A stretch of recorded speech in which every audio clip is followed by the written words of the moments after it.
college in those days, where we studied and we played, where we learned to win and to lose.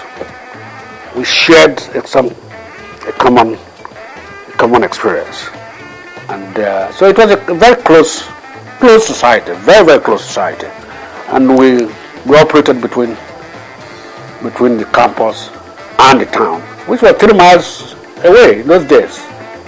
Now it's one big, huge mega city.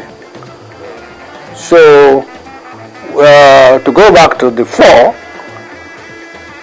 no special gang of four. We just, just happened to be young men doing the same thing at the same time and sharing and meeting and sharing things, sharing ideas, sharing thoughts, debating, quarreling, and making it up. No regular, differences.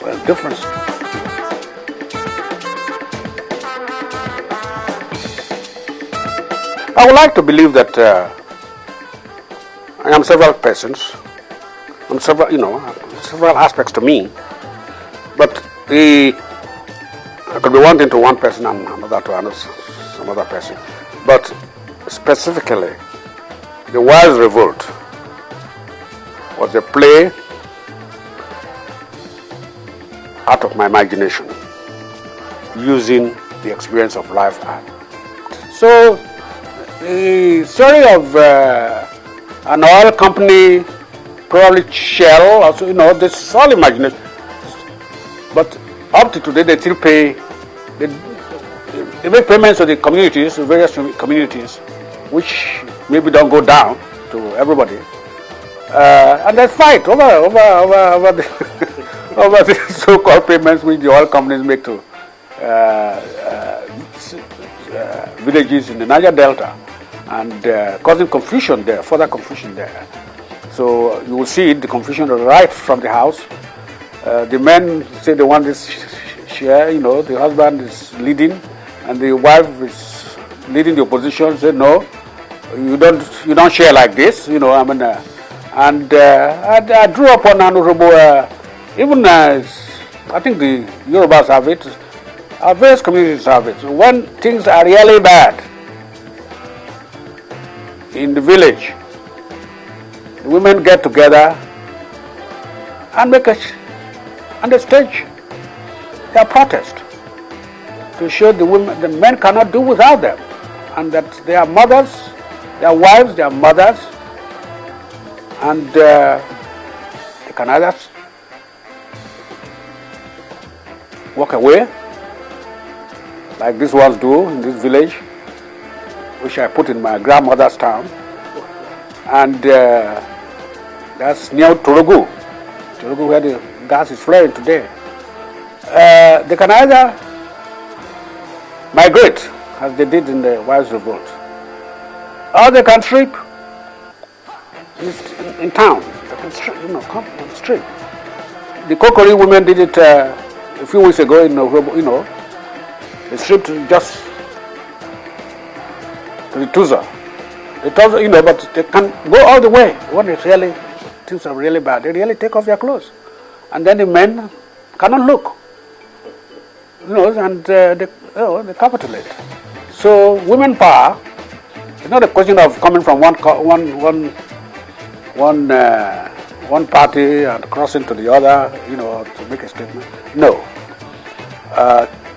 Themes arise in works, depending on time, depending on circumstances, depending on several factors that go to the making of a play, making of a poem, making of a novel. The creative work is very, very, very, very complex. Very complex.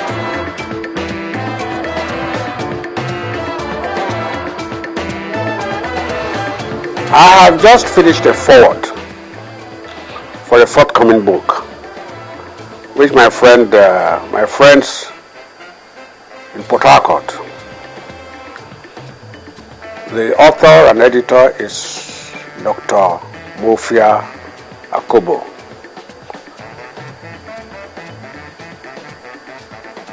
was Gowon's first, was Nigeria's first commissioner for petroleum, the German.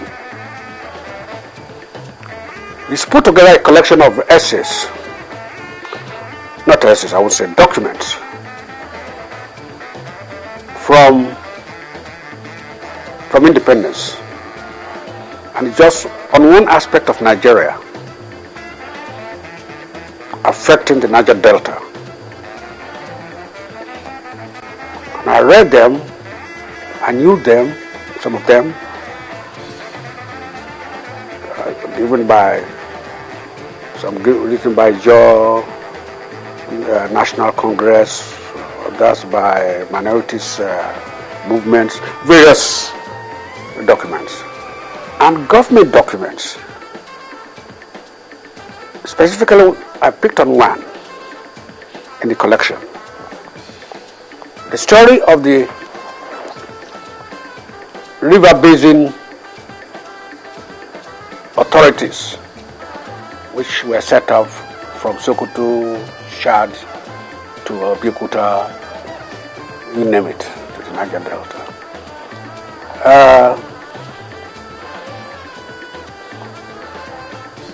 And in the middle of this is the it's protest all the time. The underdevelopment of the Niger Delta by Nigeria. I'm doing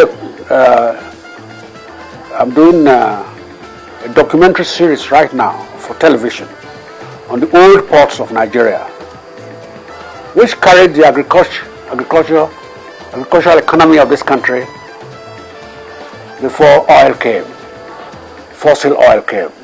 It was palm oil, palm kernel, supplemented by cocoa, and that's, it was vegetable, agriculture. That was the economy of this country. And you had granules in the north, you had cocoa in the west, but palm oil from the south to the east was a great commodity we sold to the world. And the ports from here to Calabar, passing through Warri, Sapele, going to Akasa, Brass, Bonima, Degema, Boni, and Opobo, on to Calabar, down the whole coast. And then you go up the Niger. From the Niger Delta, you go up to Asaba or Onitsha, where they say they have some ports, river ports. There are river ports there, lots of them. And then between. And then you go to Ida, you go to Lokoja, you go to Baro on the Niger, and then you go right to Makurdi, to Garwa, even, which is now in Cameroon. The economy was agriculture, and which were produced and taken down the Niger to all these ports for shipment abroad. And processed, they came back as goods for us through these same ports. Then they went up country, offloaded. And the River Niger and Benue were supplemented by the railways, Lagos to Kano, and then Lugard built Port Harcourt to Kafanchan, extended later on to time to Maiduguri, as the carriers, as the routes for carrying all these goods to the coast and abroad, and goods coming in. That was the economy of this country. Now, petroleum, the crude, comes with independence into its full during Civil War, flowing from the same place, from the same Niger Delta. The Niger Delta has been, it's the story of Nigeria really. And this is my forward which I've just written. And I'm saying that even from the government documents themselves, especially with the Niger, the river basin program, you will see that there's been a lopsided development where